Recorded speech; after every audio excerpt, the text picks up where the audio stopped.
What up, y'all? Appreciate you showing up, hanging out, listening to my demands. Like and subscribe. So, GDC's happening now. There's some AI stuff talking about. I talked about that. I think I talked about that last video. We'll probably. I'll wait till the end of GDC and we'll go over what like all the good stuff that's kind of coming out of it. Most of the time, it's a lot of things that happen in GDC are interesting, but not applicable for like consoles like coming soon or the consumer market. So, it's a good idea to look at this stuff, but at the same time, don't think that everything that they're talking about is going to come to fruition anytime soon, if at all. So, what I do want to talk about today is the donkey unicorns and the ponies. Why? Well, they are in desperate times, right? Like I said last video, desperate times calls for desperate measures. That's what Sony's going through. And so the donkey unicorns and the ponies see that Sony's going through desperate times, and they, in the same instance, are going through desperate times in order to grasp at any type of narrative to try to downplay Xbox and uplift PlayStation. You can't do that when you don't have anything good to say. It's like, you could try. Listen, we already been through the numbers, 75 million manufactured, whatever. So now, Nib, I think I mentioned this last video. I can't remember, but I know that VG Fight School, he's doing the work. Him, Paris and all that, but VG Fight School, he's going in. He went in step by step. Listen to Nib's video, and the title of Nib's video was how exclusivity benefits the consumer. I believe that's what it was. Paraphrasing, but it's not anti-consumer, whatever it was, right? And so he starts off trying to say, basically, he tried to start off saying it benefits the consumer because he said something, but honestly, if you think about the question, right, exclusivity, how does it benefit a consumer? Like, we're not talking about any type of like look at a Nintendo exclusive, look at an Xbox exclusive, look at a PlayStation exclusive. How does that benefit each of those consumers, right? The answer is it doesn't. Now, what they're trying to do is say, oh, well, it makes it so that the dev team has more time to make the game better and polish it and all this stuff. And I'm like, that has nothing to do with it being exclusive. That's publisher, and also money, budget. That's what that is. If you give these devs enough time and money, they can make every game beautiful, every game no bugs. Well, let's be real, there's always going to be some kind of bugs, but close to no bugs, perfect games, if you will. But that's not what's happening. So these people are like, we got budgets, we got timelines, y'all are slow or whatever, or maybe the dev team ain't that good, so they can't bust it out like Insomniac or like Playground Games, like these top tier studios that are banging out bangers, multiple bangers every generation without pause, without flaws, and so he said, if you value quality over accessibility, and I'm like, VG jumped on him right away. He's like, what are you talking about? They can be both, and yes, VG's right. There can be both. We would prefer both. We would prefer quality and accessibility. But you're trying to say that, exclusives make it quality, but if it's not exclusive, then the quality goes down. That's what he's saying, which is asinine, because listen, he has a cool, smooth British voice, but he's still an idiot. He's still an asinine person. Is that how you no? But anyway, I was like, okay, no. So everything he said, it was a 40-something minute video, right? And I listened to VG go through the video. And I was like, I'm glad I didn't listen to it, just the video itself, because I would have been driving myself crazy. Instead, I let VG do it. My bad, VG. But shout out to him. Go to his channel. Sub to him. VG Fight School, I believe that's what it's called. And he's an African dude. I believe he's from Nigeria. I talked about him before. And he's a statistician, mathematician. He's a professor. Anyway, I know I've talked about him before, but yeah, he's good to listen to. I like him. And the thing is, like, he's not. Well, anyway, I already talked about him, but yeah, like Nibs is just one of many of these donkey unicorns and ponies who are trying to conjure up some type of narrative to give PlayStation the W, basically. And so this move that Microsoft is doing, this kind of breaking down the barriers of exclusivity in terms of PlayStation, Xbox, PC. Now, they can't really do anything about Nintendo, although they are porting some games to Nintendo as well. But that's not anything that I don't think Nintendo would be on board. I mean, maybe they will. Maybe, you know, they see the dollars and cents that Microsoft is pulling in. They're like, man, our games can sell twice as much if we put it over here or we put it on PC, which is true. But we'll see. I mean, one day maybe Nintendo will do that, but I highly doubt it. I mean, they just started like recently doing cell phone games, you know, and that was like, they'd never do that. And, you know, so, I mean, Nintendo's even further behind as far as doing PC games, I would say. But the Donkey Unicorns and the Ponies, they're trying to conjure up these narratives, try to downplay Xbox, try to uplift PlayStation. And look, they can try all they want. They can make themselves look like fools all they want. But the bottom line is, the truth is, the actual factuals is that, look, PlayStation dug a giant hole and they nurtured their community to like a certain type of game. And so now anything they put out, well, that's not true. I think what the PlayStation, one of PlayStation's problems is that they're kind of deep in the DEI stuff.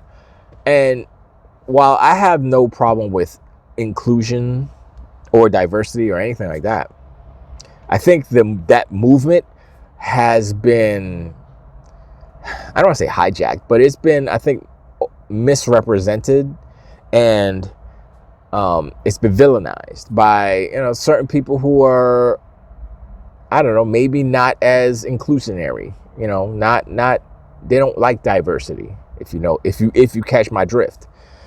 And that's not a good thing. But I think also these are games, right? Like if you go and you make a interactive media type of product, and you know, if you put it in a package and say it's a game, then people, you know, when you say it's a game, then it's either challenging, but ultimately it's fun, right? Because that's what games are supposed to be, fun. And I think that some of the prominent members of the gaming creation community, if you want to call them that, producers, the directors, writers, whatever, they are twisting what games are because they're trying to merge the movie media into games. Which, look, if you want to make your game more cinematic, that's fine, but don't make a game out of something that should be a movie or TV show. Neil Druckmann, you notice that the Last of Us TV show is a pretty good show, right? Because that's what it was always meant to be, as a show, not a game. They have this story, they have this post-apocalyptic, there's mushroom zombies and all this stuff, right? And then they put a little sneaky sneak here, you know, we're gonna kill these guys here, then I kill the zombies here. It's like, oh, we can put a game in there. But is it a better show or is it a better game? I would argue that it's probably a better show because the game mechanics are okay. But the thing about that game in particular, I would say The Last of Us 2 in particular, is that it's a miserable experience. And that's not what gamers game for. Gamers game for escapism. That's the whole premise of video games, is, you know, challenging and, you know, hand-eye coordination, all that stuff. That's back in the day with arcades. But it is escapism. When we were kids, us Silverbeards and such, we went to the arcades. We Gen X, right? We went to the arcades to escape. You go in there and it smells like cigarette juice, and the games are all burnt because people are smoking and burning the games up. And and all you hear is bing, bing, bing, bing, bing, bing. You hear all the games fighting for dominance. And then some game is like, oh, that game is loud. And you go, whoa, what game is that? And you go over there and you can go play. I go sit down, play, sit down, outrun. I'm like, yo, that's dope. This would be cool to have in the house, but it's so big, and they're expensive too. Those sit down machines are super expensive, but it's escapism. You go to a movie to escape, but you have no say in what happens because it's a passive experience. So if you put a passive experience and mix it in with an interactive experience, what do you get? You get something that's less of a game, basically. Now, I have no problem with cutscenes and all that stuff, or a good story. And I'm not saying that The Last of Us 2, well, I am saying The Last of Us 2 isn't the best story. It's kind of... And the thing is, I heard that the dude that was at Naughty Dog, who was in with Amy Hennig, this is one dude, and then Neil Druckmann. That one dude, I forgot his name. He was checking Neil Druckmann because Neil Druckmann wanted to do a revenge story for the first game. And he was like, nah, son, nope. And he put that out, and the game came out dope. It's like, the game is dope. The game is about loss, and the game is about the father lost the daughter, right? And then Neil became the leader, and then he did the revenge thing, and like nobody really liked that game. I mean, critical, critics and stuff, they're gonna sit there and give it praise because the animation is good and the graphics are good and the acting is good and the performance capture is really good and stuff like that. But it's like, dude, the story is kind of not good. And if this is a story-based game, it's supposed to be like a movie. That's the emphasis of the stuff. It's like, what are we doing here? It gets no minus points for bad story, bad writing, bad pacing, bad ordering of events. And maybe it was going to be shock value. I'm like, nah, whatever. Anyway, the whole Neil Druckmann thing, Last of Us, not going to be a 3 because he's too busy making the show. That just tells you where the priorities are. The priorities lie with PlayStation. It's not video games. Sony's priorities are not video games. Not after what Jim Ryan and Herman Hulst did. After that, they're like, nah, B. We making remakes until next gen. Maybe there's a new game. I'm gonna say it. The Heretic Prophet Intergalactic. That's a PS6 game. I'm gonna say right now it's a PS6. It might be cross gen, but I'll guarantee you that's a PS6 game. I bet you by golly, wow, it's gonna be on PS6 launch. So 2 years from now, 3 years from now, 2.5 years from now, it's gonna be a PS6. But yeah, Donkey Unicorns and Ponies. Like, look around the internet. What are they talking about? Are they talking about any games coming out for PlayStation? I mean, there are a couple. Death Stranding 2 is getting some cool press, but we all know that's gonna be on Xbox sooner or later. PlayStation's trying to act like, oh yeah, no. It's like, wait a second. So how did y'all get? Okay, wait. Kojima owns the publishing on just the first. What, they have to do a deal every game? So like Death Stranding 2, PlayStation has to sell the publishing. But no, I think Kojima owns Death Stranding because they sold the publishing back to him. So it's a time exclusive. And they're trying to posit it like it's exclusive, it's PlayStation. No. It's time exclusive. It's coming to Xbox, it's coming to PC, it's coming everywhere. And it's only a matter of time. It's a ticking time bomb when we'll see day and date for most games from PlayStation. It's just a matter of time because your boy, Shuhei, he was like, yo, putting stuff on PC is like printing money. It's free money, son. Money tree. And the tree's healthy. I water it every day with my tears. He's tears of joy because he get to leave PlayStation. There's less salt and tears of joy than the other tears, the pony tears. Anyway, so yeah, I'm sitting back. I got my popcorn. You know how I do. I'm looking at these fools. I'm looking at Nib. I'm looking at Fib because Fritang is funny as hell. And I'm like, really? And he spent 40 minutes not proving the point. And then he did another one. I didn't even listen to that one. He's like, oh, I guess I had to, because you guys aren't intelligent enough. Or what? I forgot what he said. I was like, really? We heard what you said. It just was full of shite. You full of shite. You tried to sound smart, but no, you didn't even prove the point that you said that you're going to prove. And the thing that he said that I think he thought was the proving of his point, which was quality over accessibility.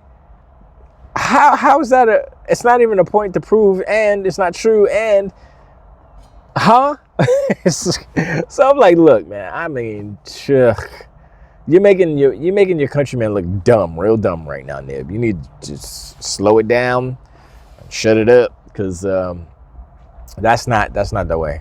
That's not the way. Like I said before, people with large vocabularies or medium-sized vocabularies who are not that bright are dangerous. I'm not that bright. I don't think my vocabulary is that big, but I look at the stuff and I see it and I'm like, no, nah, oi.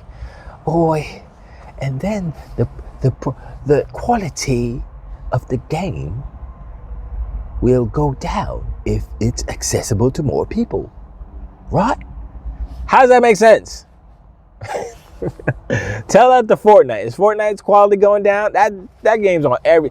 Tell that to Minecraft. Is Minecraft's quality down? That game. Tell that to Call of Duty. Call of Duty's on everything, almost everything. It's gonna be on Switch soon. Switch 2. Is the quality bad? No, it's not. See, I mean, look, we all know he's full of shite. So whatever. It's just, man, these guys. They're desperate time, desperate measure. I mean, look, they're gonna do their clown show. They're gonna do what they're gonna do. They're gonna blah blah blah, try to distract. Oh, look over here, blah blah blah, whatever. Whenever a game comes out for PlayStation, they're gonna praise it and yay, and hopefully it's a good game. But there's no guarantee because their track record has been down as of recent. Even their good games, Astrobot, don't do well. So it's like they're in a really bad position, PlayStation, because when they make good games, they don't sell. When they make bad games, they destroy their reputation for making good games. Now, Concord, the worst game ever created, the worst success, the worst failure, the best failure, the most successful failure. No, that's not oxymoron. It's the worst game. It's the biggest failure. There we go. It's the most gigantic failure. It's the most intergalactic failure. Foreshadow of the history of video games. You cannot say that about anything else, any other product, any other game. Concord is the king. And when you see that, when you are the company who created the biggest failure in video game history, no matter what you say, no matter what side you're on, if you're a pony, duck, unicorn, bot, don't matter. That's a fact. Period. You can't unrace that. You can't unrace. That's not even a word. But I like unrace. That's a good. You can't erase that, right? Sony, PlayStation will always be known as making the worst game ever. The worst failure ever. That's just part of what Sony is now. And when they fail again, which will happen because no one's perfect, right? When they fail again, they're like, oh yeah, just like Concord. They're in a position that is not great because if they don't put out bangers and bangers and bangers and bangers, people are like, man, I ain't sticking around for another Concord. They're looking at Fair Game $. They're like, is that gonna be Concord? And then they got the Midnight Murder Club. I was like, okay, well that's all right. That might be something. Will it be like long term? I don't know. It's a cool like premise. Like everything's pitch black, but then you get light from different things. You get flashlight. I'm like, okay, sure. I mean, it's a possibility that it might do something. But honestly, I think the market right now is saturated with a few key games that are taking up all of the time. It's sucking up all the oxygen in the proverbial rooms, and no matter what anybody does, it's going to be difficult unless you knock somebody out with the same type of game. Like Marvel Rivals is kind of knocking out Overwatch too. Let's be real, you know. And I was like, I saw that, I was like, yeah, Overwatch is gonna be done pretty, because Marvel is like, it has so much cachet just in its characters, and then it just had to be a halfway decent game, which it kind of is. And that's it. That's all it needed to be. So I don't know. We'll see. I mean, Overwatch is such a, and I think there's been some issues with how they've been handling that game. So it may be a couple of different things that are contributing to its downfall and Rivals uprising. But if you create a game that is better than the game that is king, everyone will go to this new game, and that old game will be left behind. Period. That's how that works. So you got to make a better Fortnite. You got to make a better Call of Duty. You got to make a better everything. If you want to have a chance, you can't just be like, oh, this is bespoke and it's original and nobody cares, because it ain't what everybody's playing. So whatever. I mean, we'll see. We'll see how it goes. But yeah, PlayStation doesn't have a track record of making anything multiplayer, except for Gran Turismo, but that ain't nothing. And Forza about to eat its lunch right real quick. Forza Horizon 5 is about to destroy any Gran Turismo, anything. All those Gran Turismo knuckleheads are gonna go over to Forza and be like, oh my gosh, this game is so much better. I got it so much fun. Crashing through brick walls, and not brick walls, just fences and trees and stuff. Little trees, not the big trees that stop you. Little trees, you can crash through some little trees, bushes and stuff. Just do drone mode. Hook up drone mode and just fly around the island. You'll have so much fun. Just doing it like, this is so pretty and it's calming and relaxing. Put on some drum and bass radio. What's the other one? I can't remember what the other radio station is that has a lot of drum and bass in it. It's pretty dope. Anyway, I appreciate you listening to subscribe. Hit me in the comments. Hit me up. Let me know what you think about these Donkey Unicorns and Ponies. Donkey Unicorns and Ponies. Just coming up with some foolishness, Nib, Reforge. I was gonna say Porter Rock, but I haven't been paying attention to what he's been saying. So yeah, I'll give him a pass this time. But of course, DreamCastGuy, there it is, DreamCastGuy. My bad. Anyway, I'll take it on the next one too. Wait.